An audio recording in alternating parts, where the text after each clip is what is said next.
Poďte sa so mnou pozrieť, ako sme tvorili šperky a korunky na svetový pohár s jazdom lyžovaní. Začíname tu, v tomto krásnom hoteli, ktorý sa volá Tri studničky. Poďte so mnou. Na jar tohto roku sme boli oslovení, či by sme nevedeli vytvoriť unikátne produkty na svetový pohár. A tak, ako je pri našej tvorbe zvykom, nič som nenechala na náhodu a začala som pátrať po koreňoch.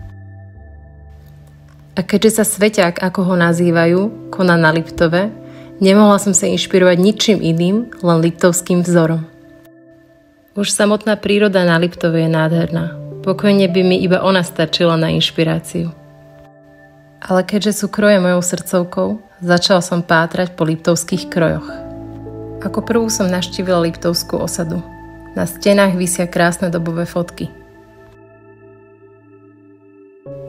Vo vitrine som si pozrela bábiky oblečené v kroji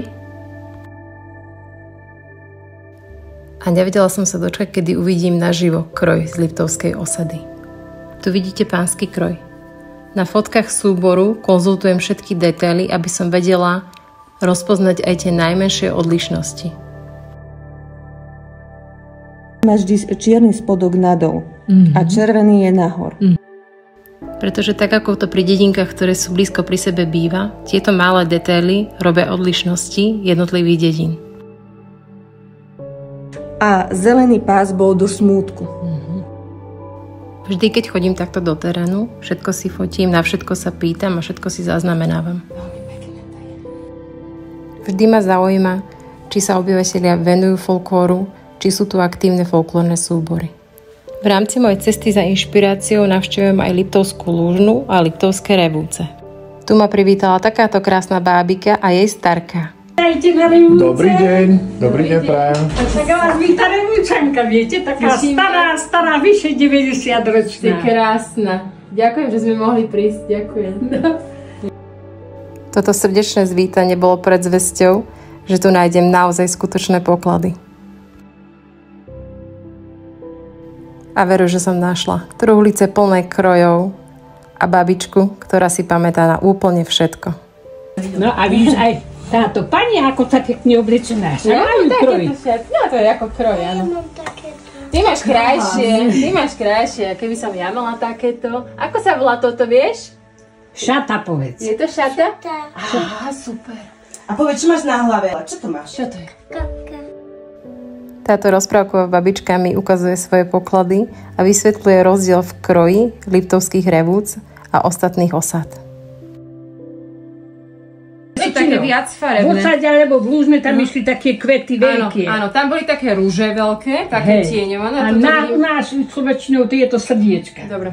A to bolo tak ako už sviatočno. A presne tieto detaily vzorov sú veľmi dôležité. To tie vzory sa, viete? Tak je. Všetko som si fotila a zaznamenávala. Vzorov na moju inšpiráciu to bolo požehnanie.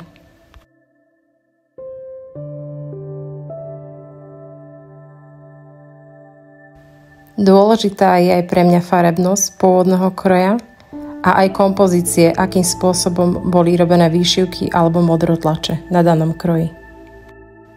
Na kroji z revúc môžete vidieť naozaj krásnu a bohatú modrotlač. Ale keď som ja rástla na mladí, to bolo všetko len doma tkatvo. Babička ma zasvetila do výroby kroja. Ale to je už starý. No keď som zaslobodná, to ešte šila. A spod válandy vyťahuje takéto poklady, ktoré nikde inde nenájdete.